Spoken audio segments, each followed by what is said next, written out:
Comment trouver la maison de ses rêves à Hollywood quand on est une star? Traqué par les paparazzi qui survolent la ville en hélicoptère, harcelé par les touristes qui font le Star Tour, les célébrités éprouvent parfois les plus grandes difficultés pour se loger.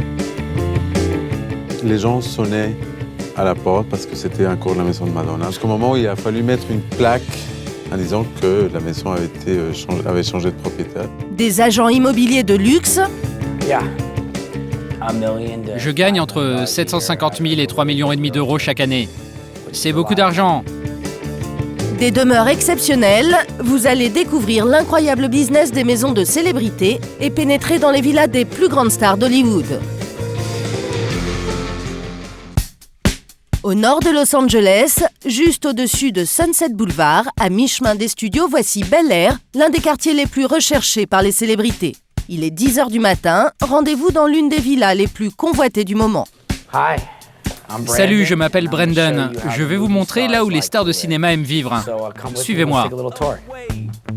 Brendan n'est pas un agent immobilier ordinaire, il est également comédien dans la série télé Entourage. Cette maison, dont il nous ouvre les portes, est à vendre. Et selon Brendan, elle a tous les critères nécessaires pour séduire une star. 4 systèmes de sécurité, une vingtaine de caméras. Il faut être James Bond pour réussir à entrer ici.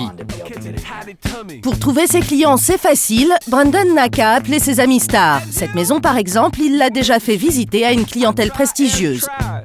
Le rappeur Lil Wayne, Johnny Hallyday, la chanteuse Rihanna et Chris Brown, l'acteur Jason Statham et beaucoup d'autres. 1800 mètres carrés sur 3 niveaux, 9 écrans plasma, des détecteurs de fumée, plus d'une centaine de lampes à chaque étage. Cette maison coûte 6 millions d'euros. Entrons dans la chambre principale, 40 mètres carrés, ce qui en fait une très grande pièce. Une chambre pour laquelle Rihanna a eu un véritable coup de cœur, peut-être la vue plongeante sur Los Angeles. En tout cas, elle fait partie des clients les plus intéressés. Elle s'est assise sur le lit, elle a allumé la télé, ouvert les fenêtres. Elle a adoré. Venez voir la salle de bain principale. Si le propriétaire est un homme, il peut inviter jusqu'à 8 filles dans la douche. C'est toujours un plus. Des jets d'eau, là et là aussi. De la vapeur. Vous pouvez faire plein de choses dans cette douche. Allons à la salle de projection privée. Toutes les stars doivent avoir la leur. Vous entrez et là, écoutez le son. Carrément canon. Ultra cool. Il faut avoir sa salle de projo perso. Sinon, si vous l'avez pas, la maison perd de sa valeur. Une salle comme ça peut coûter jusqu'à $1,5 million. Brendan sait de quoi il parle. Il est acteur. Un acteur qui a renoncé à ses rêves de gloire. Son métier lui sert avant tout de sésame pour conquérir le monde de l'immobilier. J'ai un rôle récurrent dans la série télé Entourage. Mais mon vrai travail, c'est ce que je fais là. C'est ce qui paye mes factures. Et avec les commissions qu'il touche, les factures ne sont plus un problème pour Brendan. Je gagne entre 750 000 et 3,5 millions d'euros chaque année. C'est beaucoup d'argent. Rien que la vente de cette maison devrait me rapporter 250 000 euros. Des sommes extravagantes, alors à ce tarif-là, les stars peuvent tout exiger. Voici un petit carré de verdure spécialement prévu pour le chihuahua. L'accessoire indispensable des stars comme Paris Hilton. Et enfin, sur le toit, le minimum pour toute star qui se respecte. Piscine à débordement, avec en face la maison de Janet Jackson. À l'extérieur comme à l'intérieur, ici pas de demi-mesure, toutes les pièces réservent des surprises. Je vous emmène à la cuisine. Rihanna a adoré cette cuisine. 2 micro-ondes, 2 fours. Pourquoi 2 ? Parce que 2, c'est mieux qu'un.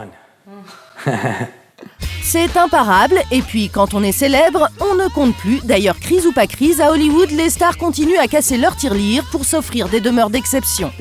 On pourrait comparer cette maison à une Ferrari. C'est pas une parmi tant d'autres, vous ne risquez pas d'avoir des voisins qui ont la même. Mais en pleine visite, Brendan reçoit un coup de fil de son bureau. Un acheteur semble s'être décidé. Le marché est conclu ? T'as les 8 millions ? Ouais. Clause de confidentialité oblige, Brandon refuse d'en dire plus, mais hors caméra, nous comprendrons qu'il s'agit sans doute de Rihanna. Ouais. Vendu. Brandon peut avoir le sourire, il vient de gagner 250 000 € grâce à ses relations. À Los Angeles, ce qui compte, ce n'est pas ce que vous connaissez, mais qui vous connaissez. C'est ça la vraie vie à Hollywood. Regardez cette vue de Los Angeles. C'est incroyable. Si Brandon est spécialisé dans la vente, Annie, elle, son créneau c'est la location de maisons de stars.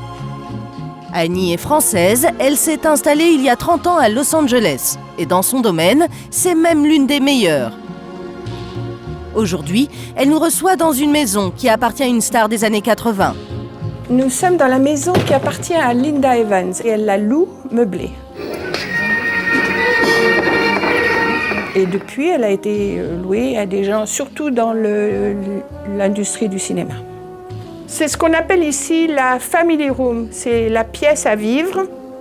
Lorsque Linda faisait des shows à la télévision, et entre autres Dynasty, elle habitait dans cette maison. Une ambiance de maison de campagne, avec coussins fleuris et vaisseliers, en apparence une maison comme les autres, avec tout de même des petits gadgets de stars. Vous avez la chambre de maître avec une cheminée qui a été automatisée, c'est-à-dire qu'à la tête du lit, vous avez une petite manette qui allume le feu automatiquement sans que vous vous déplaciez. Mais ce qui fait la valeur de cette maison, ce n'est ni le luxe, ni l'équipement high-tech, mais bien l'identité de la propriétaire. Grâce à Linda Evans, Annie est sûre de louer la maison à tous les coups.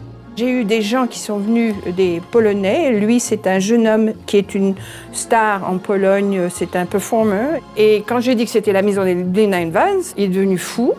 Annie loue des maisons de stars à des anonymes, mais elle s'occupe également de trouver des maisons pour les célébrités. Parmi ses clients, beaucoup d'artistes français.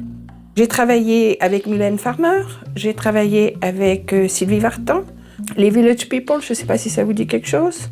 Très amusant, très drôle. J'aurais beaucoup aimé travailler avec Brad Pitt parce qu'il a un sens de l'architecture très développé, il s'intéresse à l'architecture. Le travail est plus intéressant et peut-être plus facile.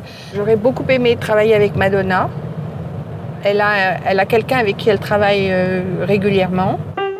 Madonna, une star qui a toujours mis un point d'honneur à vivre dans des demeures d'exception. Bienvenue au Castillo del Lago, la maison où Madonna a vécu 7 ans avec Sean Penn.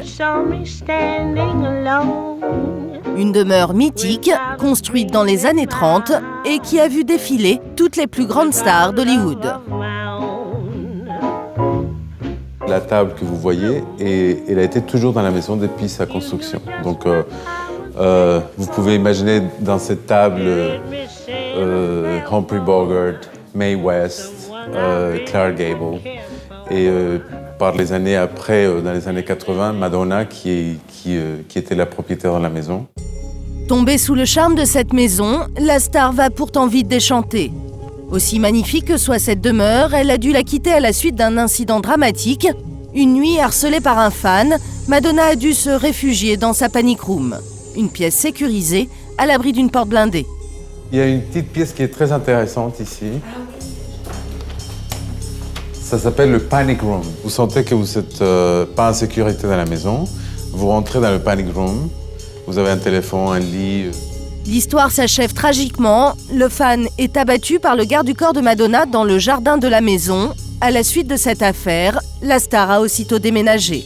Toutefois, ce drame n'a eu aucun impact sur le prix de la villa, bien au contraire. C'est dans les environs de 20 millions de dollars. Il faut dire que dans l'esprit des gens, cette maison est toujours associée à Madonna, même 20 ans après son départ. Et pour les propriétaires qui ont succédé à la star, cette célébrité s'est révélée être une source de désagrément. Les gens sonnaient à la porte parce que c'était encore la maison de Madonna. Et on avait des hélicoptères tout le temps en train de survoler la maison. Jusqu'au moment où il a fallu mettre une plaque en disant que la maison avait changé de propriétaire. Mais même avec cette plaque, il y a toujours autant d'hélicoptères qui tournent au-dessus du Castillo del Lago et toujours autant de monde devant la grille de la maison de Madonna. Il faut dire qu'ici, on vient du monde entier pour voir les maisons de stars. Et à Hollywood, tout ce qui touche les célébrités se transforme en business. Mon nom est Lisa, je vous emmène voir les maisons des stars d'Hollywood. Le Star Tour, c'est devenu un passage obligé quand on vient à Los Angeles.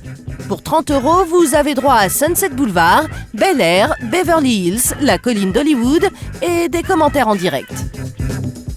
À gauche, les paparazzis. Salut les gars, nous sommes là. Regardez l'immeuble à droite là, le grand là. Lindsay Lohan vient ici quand elle n'est pas en prison en cure de désintox ou quand elle s'est fait virer de chez sa petite amie. Un peu plus loin, voici la maison de Jennifer Aniston, une demeure estimée à près de 10 millions d'euros. Le tour continue avec la maison de David et Victoria Beckham. Ils l'ont achetée il y a 2 ans, 16 millions d'euros, et les Beckham ont des voisins tout aussi célèbres. On arrive près de la maison de Tom Cruise. C'est excitant, non ? C'est là, cette maison en pierre avec le drapeau américain. Il y habite avec sa femme Katie Holmes et leur fille Suri. Et là, c'est le manoir des Spelling. C'est là que Tori Spelling s'est mariée la première fois. Cette maison possède un garage qui peut contenir 100 voitures. Après 2 heures de promenade, les touristes ont surtout fait le plein de portails clos et de rangées d'arbres. Heureusement, à Hollywood, il y a une très forte densité de célébrités et on n'est jamais à l'abri de tomber sur une star. Regardez, je crois que c'est Nicole Richie, là. Ah non, c'est peut-être Joe. Oui, c'est ça. On dirait bien que c'est Joe Madden, son mari, dans le Range Rover. Mais attention, regardez au fond. Vous voyez toutes les voitures avec les feux allumés ? Ce sont des paparazzis. Ils vont partir en chasse. Ah, ça y est. C'est parti. 5 voitures derrière lui. Vous pouvez voir les vrais paparazzis en action. Bienvenue à Hollywood. Des stars obligées de payer le prix fort pour se loger, harcelées par les paparazzis et les touristes, à Hollywood, pas étonnant que pour vivre heureuses, les stars préfèrent vivre cachées.